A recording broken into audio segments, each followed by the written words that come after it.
Well, how are you guys? And where are you watching us from? I go by the names of Rokani. David. Zubimendi to Arsenal hijack hint. One of the stories that really made headlines yesterday were Liverpool coming in through and obviously showing interest into Zubimendi. And we've all gone ahead to note it that the man that has been having what we call concrete interest in Zubimendi has always gone ahead to be Mikel Arteta. And right now, as it stands, it's all about Zubimendi to Liverpool. But there is a story linking his hijack to the club of Arsenal. Welcome to this channel. Smash the like button, comment and share. If you're totally watching us for the very first time, endeavor to subscribe to this channel so as not to miss out on stories that we do upload in here on a daily. Rokani David is my name, and hope you guys are really having fun. And the Muslims, tomorrow I think it's Juma Karim, right? And you'll go to the mosques. And for the Christians, we thank God for the gift of life, and you're powered by Mono Gadgets, dealers in phones and laptops. You know, these are brand new ones, and even if you want used ones, they are already there, and you can obviously call them on +256 70 99 88 665. That is Mono Gadgets coming into you at your service in there for you. Follow them on TikTok at Mono Gadgets 256. That will be something great and better for everything to obviously move on as planned. So that is what you're really having in here as Rokani Media. And let's obviously start it off with the story coming in through from this Liverpool correspondent who has been so accurate when it came to this deal, and he does all work for the Sunday Mirror. He's a Liverpool correspondent for the Liverpool Mirror, and he goes by the names of David Lynch. David Lynch has told us that there is a possibility that if Arsenal decide to reignite their interest, they could come into hijack any potential move for Zubimendi from under Liverpool's nose. And I tell you, these transfers are really things that can really change. You know, a transfer is not hijackable when it's really a here we go and a medical is done, an announcement is going to have to be made.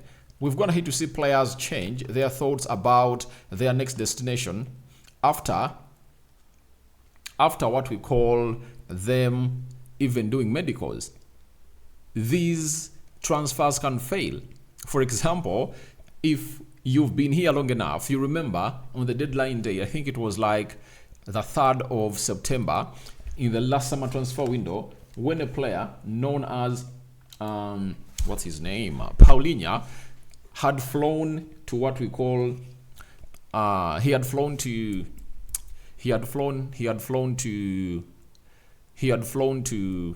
Bayern, done the medical, he did the photo shoot, he had been given a shirt number to become the player of Bayern Munich. You get? And what Fulham did, however much that we're going to agree a deal of 70 million euros, and Fulham thought that it was really not going to work in their favor because they couldn't obviously get any replacement as soon as possible. They really delayed to submitting the paperwork, and the deal collapsed, and Paulinho fled back from Bayern or from Munich to London.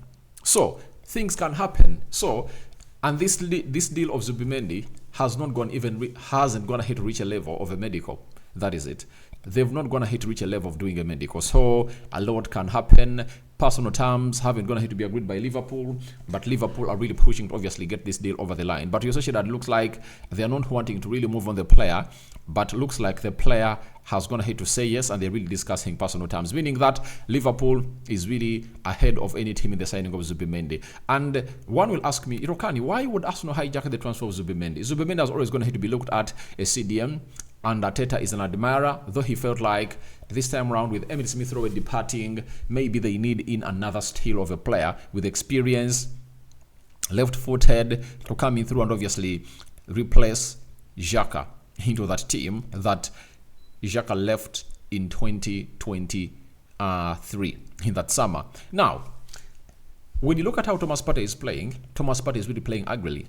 And he's really sloppy, and I don't know whether he's really going to find himself to get into the team of Arsenal, because he saw to it that even in the game when Arsenal was playing against Leverkusen, the manager decided or opted to go in for a player called Jorginho, right?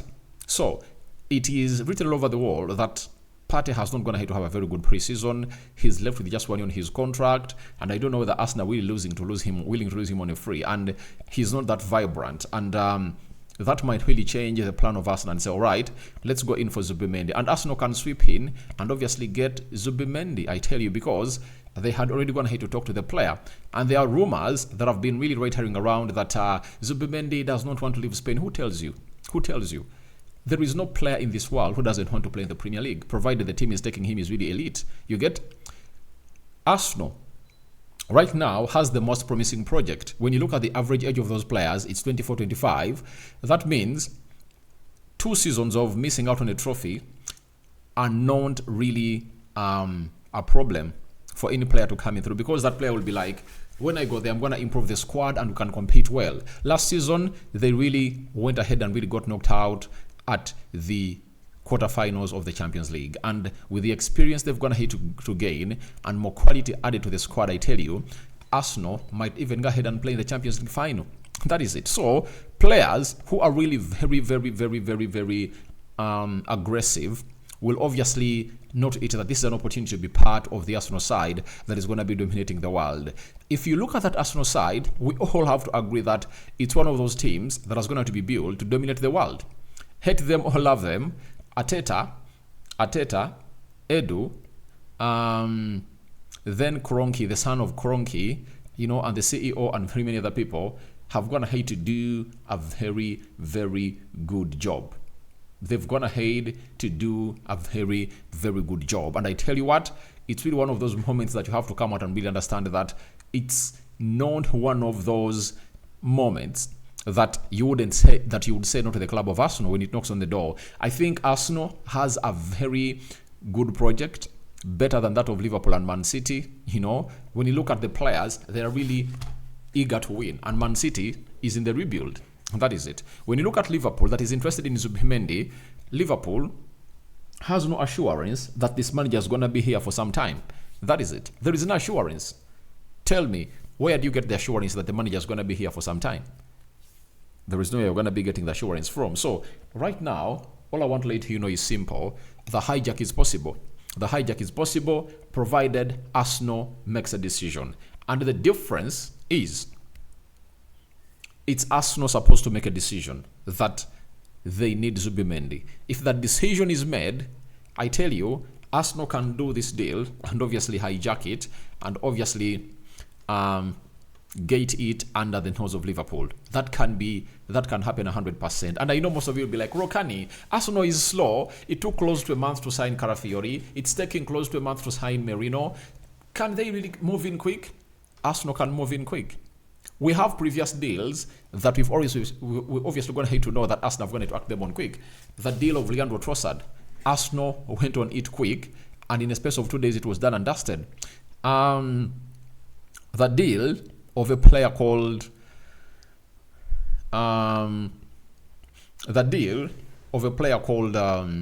what's his name? The deal of a player called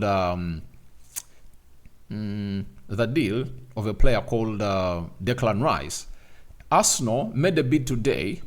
Man City made, I think that bid was even made in the night, the first bid. Man City countered it in the morning, and Arsenal went ahead, obviously, get to £105 million the next day or the next hours, and they had sealed the deal of Declan Rice. What delayed it of being official was all about the payment structure. But the fact is, a here we go had been gotten. That is it. A here we go had been gotten. But people are like, we haven't gone ahead to get a here we go of Merino. We'd like to get a here we go of Carafiori. You get? If Arsenal decide to go in and sweep in, I tell you, they can win the race. That is it. So, that is it coming in through from the side of Liverpool. Liverpool correspondent for The Sun has come out and told us that this deal can be done and it's 100% possible to see to it that it obviously goes there. So, wait and see whether Arsenal can come in through to really hijack this deal. But never say never in the summer transfer window. And the person who fronts that talk has always gone ahead to be Fabrizio Romano. And he's the man behind those big transfers. And when talk something, just know he's speaking from a well-informed point of view, right? Then after that, let's go to Chelsea. Having gone ahead, obviously, see to it that they missed out on Julian Alvarez. Obviously, it was a here we go yesterday for he's known as Omorodion from Atletico Madrid, and Fabrizio Romano told us that Chelsea are already planning for Sami Omorodion medical tests as he's set to join the club. Gallagher and Omorodion documents being prepared between Chelsea and Atletico Madrid. Story confirmed. So a medical is really gonna be done, and I think today the guy jetted down into London, and Omorodion is gonna be the next center forward of Chelsea. But I'm asking myself how Chelsea are really gonna be doing this, because if you are having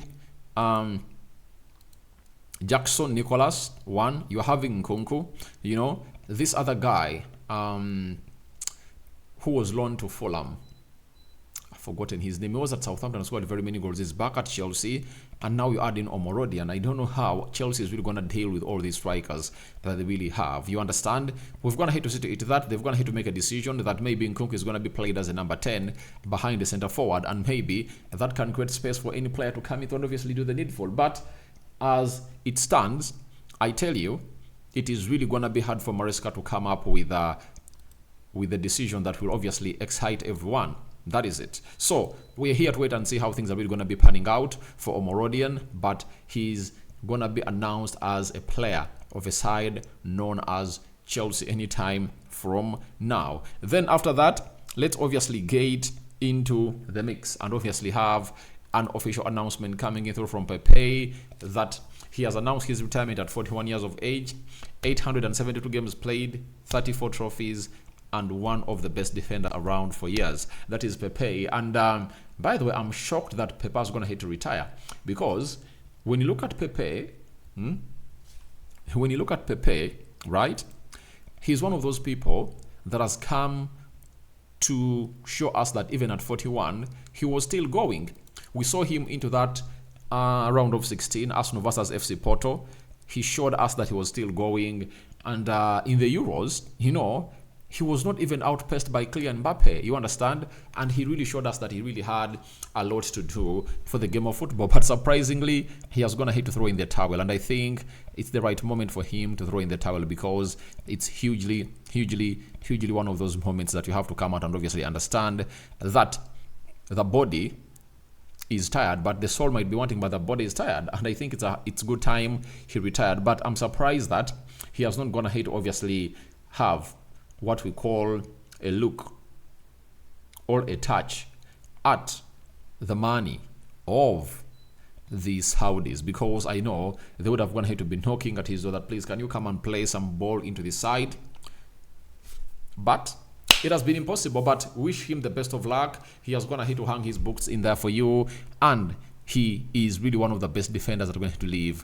He made a lot of noise on his career at Real Madrid, and he was one of the defenders that we used to play with Rafael Varane and Sergio Ramos. And then he returned to Porto, where he has gone over to hang up everything, and that's where his career went ahead to start. From Sporting Lisbon to FC Porto to Real Madrid, he has gone ahead to live his dream. So guys, he has not been able to win the Euros again, but I tell you, he really put up the much required shift into the mix. So guys, thank you very much for watching through. Rokani David is my name. Smash the like button, comment and share. If at all you're watching us for the very first time, endeavor to subscribe to this channel so as not to miss out on stories that we do upload in here on a daily. I leave you with a question. Do you think the Zubimendi to Liverpool transfer can be hijacked by Arsenal? All that and more into the comment section. We are powered by Mono Gadgets, dealers in brand new phones and laptops. You can as well call them for used laptops and used phones from the UK. That is Mono Gadgets for you. And we are going to be doing the need. You can as well follow them on TikTok at Mono Gadgets, and they'll obviously show you the wide range of products that these two are really having to offer to you guys. So guys, thank you very much for watching through. Rokani David is my name, and tell me about what you think about Omorodion, who is really gonna be sold. Nkunku, Omorodion, and Nicholas Jackson, plus this other guy. Is he Habanian? But he's leaving, you know, he's going to be leaving the side of Chelsea. But those three, who is really going to be leading the line for the club of Chelsea this season? And lastly, what do you make about Pepe leaving or really hanging up his boots? And what is your most memorable moment for Pepe in his career? We thank God for the gift of life, and we thank Allah for the gift of life. We sign out for now. See you later, my mates.